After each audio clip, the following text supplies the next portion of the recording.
Kakados, Bokeror, Bekiim Bahalacha 6. The preface, day 16, page 45. Preface to Netillat Yadayim, washing hands to eat bread. So we're going to start the halachot of Netillat Yadayim for Seudah. Okay, so let's start. The mitzvah of washing hands before eating bread is not one, right, that the Torah commanded. Meaning, it's not mina Torah. According to Torah law, if a source of tumah comes in contact with any part of a Jewish person's body, his entire body is tameh. And it is possible to purify himself only when you go to a mikveh. The mitzvah of Netillat Yadayim was instituted by the Chachamim. They invented the concept that it's possible for someone's hands to become tmeot by coming in contact with a minor source of tumah that is not capable of rendering the entire body tameh. Meaning, mina Torah, it doesn't exist. It's either you're tameh or you're tahor. There's not chetzi, right? Until you're only your hands, right? But midrabbanan, they said, no, there could be that there's a certain type of a tumah which is not powerful enough to make your entire body tameh, but it's powerful enough to make your hands tameh. That's midrabbanan, okay? So therefore, the Torah says, you must sanctify yourself so that you'll be holy, right? V'kadishtem v'yu kedushim. Our sages learned in Masechet Brachot that this pasuk is the basis of the institution of Netillat Yadayim Seudah, saying that you must sanctify yourself by washing the hands before eating bread, and then you're going to be v'item kedoshim is by washing the hands with mayim acharonim. So you've got mayim rishonim and mayim acharonim. Mayim rishonim is before the Seudah. Mayim acharonim is after the Seudah. In Chulin, Dav Kuvav Amud Aleph, they used yet another pasuk. It says whatever the zav, right, touches, while he has not rinsed his hands in water. Now, although the real interpretation of the pasuk means that the zav must immerse his entire body in the water, because there it said his hands, right? The entire body. But he says the pasuk mentions hands specifically, alluding to a concept that there does exist such a concept that the hands could become tameh and it could be purified with water, and you don't need the entire mikveh. Okay, until here we're clear. So two different psukim. One of them is going to be in Chulin to do with a zav. Remember, a zav is a man that has seminal discharges when the eved is met, right? When the organ is dead, it's not aroused. And what happens is that this zav, right, he has to go into a mikveh. But there, since it used the terminology yadayim, the hands, even though you're right, the pasuk really means the entire body, but there's an allusion, there's a hint to the fact that the hands could become tameh, and therefore the rabbi is dependent upon the pasuk, or another pasuk, v'kadishtem v'item kedoshim, mayim rishonim, mayim acharonim. We have mayim rishonim. Here you're supposed to sanctify yourself before the Seudah with mayim rishonim. The purpose of the institution. So the Rishonim offer two explanations why the Chachamim necessitated washing the hands before eating bread. So there's going to be two different reasons in the Rishonim why do we have to do Netillat Yadayim for Seudah. Rashi explained based on the Gemara Masechet Chulin there that because the Kohanim, wherever they lived in the land of Israel, they ate teruma, produce regularly. Teruma can be eaten only if the Kohen who eats it is tahor, and the teruma is tahor. Meaning, one more time, teruma, right, has to be teruma tehorah. The Kohen has to be tahor. If one of them is not tahor, what does he get? Mita b'dei shamayim. Yeah, they get mita b'dei shamayim if he's not tahor or the teruma is not tahor and he's eating teruma tmeah. So therefore, and you would have to actually burn it. Remember, teruma that's tameh, you have to burn. So therefore, what happens here is usually the Kohanim have to come and they were eating truma all the time. As mentioned above, a person can become tameh only if he comes into contact with a major source of tuma, anava tuma. Truma produce, however, can become tameh even through a contact with a minor source of a truma, which is a rishon letuma or a sheni letuma. Since it is man's nature to touch everything around him with his hands, a kohen is liable to handle one of these minor sources of truma while eating truma, and unwittingly he's going to render the truma tme'ah. So that's what's going to happen now. He's going to make it truma tme'ah. Therefore, right, the sages rule, right, we're on page 46, that even if the kohen is tahor and unaware that his hands came into contact with anything tameh, he still must wash his hands before eating bread, whether it's made of truma or ordinary flour. This rule emphasizes the kohen's need to stay on guard, right, for himself, lest he's going to touch something which is going to make the truma tme'ah. In order to ensure that this practice will be accepted and become natural to kohanim, so then they said it has to be done by everybody. Meaning, really, be'emet, this takana of Netillat Yadayim Seudah should only be for kohanim. We shouldn't have driven anybody crazy. The only thing is, if you don't do it, if you only do it for the kohanim, they wouldn't do it. So therefore, they made it for everybody. Now, why did they do it? Only because of the truma. The truma is only eaten by the kohen, right? So again, everything is done. So he says the levushan of Zalman, right, which is quoted in the Mishnah Berurah, added that even though in our times it's not possible for any kohen to eat truma. So one second, nowadays there's no truma. So if there's no truma, So abolish the entire minhag. You don't have to do Netillat Yadayim Suda according to this. So he says this institution remains in force in anticipation of the time when all Jews will live in the land of Eretz Israel and practice of the eating of teruma will again become a reality. Meaning we're still doing it for the future. So therefore, one more time. Yes, one of them. So 1 second. Number one, we're doing it nowadays. Now, technically speaking, we shouldn't do it nowadays. There's no truma. No. Bezrat Hashem, Spili will be built in our days, the Bet Midrash, and we're going to have the truma again. Very nice. Okay. So now we do it nowadays. Technically speaking, it should have been only Kohanim. But if you only do Kohanim and not Israelim and Leviim, so then they wouldn't be followed. So it had to be done by everybody, right? And then it was done by the Kohen. Why done by the Kohen?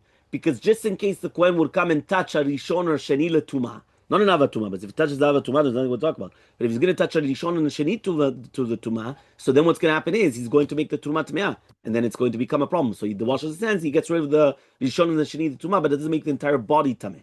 Okay, so therefore that's why he has to come and he has to do Netillat Yadayim. Remember, Avatuma, the dead body is Avi Avot Tumah. The Sheretz is an Avatuma. Anything that touches them start becoming derivatives, right? Which means that if one person comes and he touches Avi Avot Tumah, he becomes an Av. He touches somebody else, it'll become a Rishon, right? And then and so on and so forth. Even though a human being usually cannot become a Rishon, right? It would only make a food or a drink into a Rishon, but then you could make still for the Truma and then Kodesh. You remember we learned this a few times already, right? What could you make into the Tumas?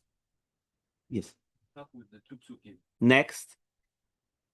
The second reason given for the institution, according to Tosfot's interpretation, right, is in order to sanctify the mundane act of eating by purifying our hands before beginning to eat. So now this explanation is much more apropos to the first explanation of V'kadishtem v'yitem kedoshim, that you should make yourself holy. How do you make yourself holy? Nothing to do with Kohanim. You're going to eat. Make it a holy act. You know how you make it a holy act? Do Netillat Yadayim. Yeah, because when you do that, you're making it into something holy, right? It's something, it's supposed to be something of holiness, not just stam. Where's that written? Later on, not yet. No. We're going to see it. The Ramban, right, wrote that the practice of regularly washing the hands is one of the aspects of fulfilling the mitzvah of you must be holy. To support this, he brings the Gemara statement, you must sanctify yourself by washing the hands, and therefore you're going to be holy. So therefore, he comes and he says, even though the mitzvah of washing hands is only midrabbanan, if it is fulfilled with the intention of making yourself holy, so then you fulfilled, a Torah. Meaning like this. The Torah comes and tells you have to be holy. It's a pasuk. So if the Torah tells you to be holy, how do you become holy? The rabbis come and tell you, how do you become holy? You do A. So now, even though when I do A, I'm fulfilling a mitzvah rabbanan, but the fact that that's the explanation in the Torah when it tells you to be holy, I just did a Torah. I just did a midoraita now. Right, so that's very, very important. Right, that's the concept of that now. So right, so this, for example, this is a very famous yesod. I once heard a shiur of Rav Asher Weiss, and he came and he said that's explanation davar sheikaro min Torah. So, for example, the Rambam comes and he says that when you're going to come and you're going to do mitzvah, bikur cholim, nichum avelim, or all these, chesed and all these things, you're doing a mitzvah d'rabbanan. So everyone asks, what do you mean mitzvah d'rabbanan? You have Avtalacha kamocha, you have velachta bidrachav, what does that mean? So Rav Asher Weiss explained that even though the Rambam says that it's midrabbanan, it means that really be'emet, right? The Torah tells you, let's say, you have to do chesed. Whether it's going to be because of Avtalacha kamocha, whether Rabbi brings it down, or whether it's going to be velachta bidrachav, you have to go in the paths of Hashem, and Hashem did chesed, so you have to do chesed, v'chule, v'chule, v'chule. But the Torah did not tell you how to do it.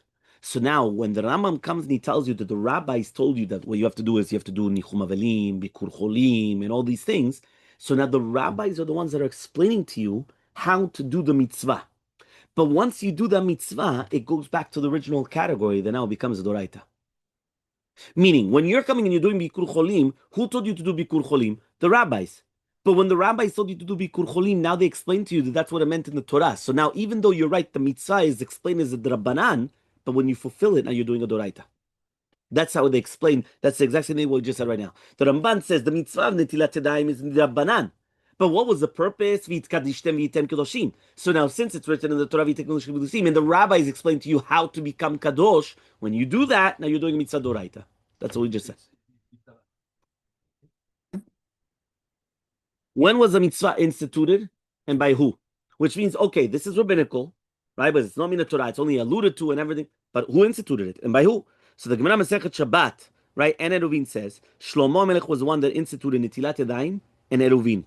And at the time, a voice rang out from heaven, right? A bat call that said, "My son Beni, im chacham libecha yismach libi gamani." What does that mean? If your heart has become wise, right? So my heart is gladdened as well. So based on this, the Chayadam wrote that the Shlomo Melech came and instituted the mitzvah of washing hands before eating bread. A closer examination of the pasuk in Shabbat, however, reveals that Shlomo Melech instituted only that a man's hands become tameh, even while the rest of the body is tahor. As stated above, meaning he was gozer tuman yadayim. According to Torah law, there's no such thing that a part of the human being could become tameh and everything else is tahor. Shlomo Melech's rule was that before partaking of korban, you have to wash your hands. But he did not make it necessary to wash your hands when eating ordinary food. So it comes out, what was the concept of Shlomo Melech? Kiddush yadayim v'raglayim. We know that when a Kohen used to come and bring a korban, what would he have to do? He had to wash his hands and feet. So that was what Shlomo Melech came and he said, you had to, and why? Because the Tumah was on the Yadayim. So then it makes sense. But he says, but it wasn't ordinary food. This is clear from the Rambam's ruling. Later on, though, the Chachamim, which is Hillel and Shammai, Bet Hillel and Bet Shammai, they expanded the mitzvah, making it necessary for the Kohanim to wash their hands whenever eating Truma as well, as explained in Shabbat. The Rabbeinu Avraham ben David, the Ravad, added that there was a third stage, our sages necessitated, hand washing, by all Jews before eating even ordinary bread. It appears that this was enacted sometime after the destruction of the Bet HaMikdash. So it means it comes out that there was a few different stages. First, you had Shlomo Melech, that he did it in the Bet HaMikdash for Korbanot, right? Nothing to do with ordinary food. Then you had Bet Shammai and Bet Hillel, right? Their academies that they did it also for Teruma, for the Kohanim. And then you had the third one, which was going to be for everybody. Okay, but that's the Ravad comes and he explains that was done during the destruction of the Bet HaMikdash. So that was done later on. Okay? Until here, everyone clear. So 3 different stages for the institution of this mitzvah of Netillat Yadayim. Now the question is, why only for bread? Why not for everything? Right? At the end of the day, Truma is everything, not only bread. So why only bread then? So the Levush explained, based on the contemporary, right, and the commentary of Rabbeinu Yonah to Brachot, that Chachamim instituted the mitzvah Netillat Yadayim for bread, but not for eating other foods, since most teruma was grain, which is eaten generally as bread. Meaning, when you come and you have grain, the majority of the grains become bread. So according to Torah law, the mitzvah of teruma applies only to 5 grains, plus grapes and olives, right? Those are the 7, right, of Eretz Yisrael. The obligation to separate teruma from all other fruits and vegetables is only the Rabbanan. The main use of grapes is for wine, and the main use of olives is for oil. So only the grains are used for food, and as explained, they are most often made as bread. Meaning the 5 staples, right? The 5 grains, which we know about Chametz and Pesach, yeah? The 5 grains. What is that all about? It's usually for bread, right? That's the usual. It's usually made for bread. Rav Zalman offered an alternative, right? So that was the first explanation. Since the majority was always done for bread, so therefore they only made a gezerah on bread. They didn't make it for anything else. And again, the majority of the times it was always made bread. Even the cakes and all those things, those are is also bread, but it's just called pataba bekisnin, meaning it's only just called mezonot bread or whatever, but it's still bread. It's still, that's the concept, right? Pataba bekisnin, even a cake, is called pat abba bekisnin, meaning that it's still pat, right? But it's a snack instead of meaning a meal, okay?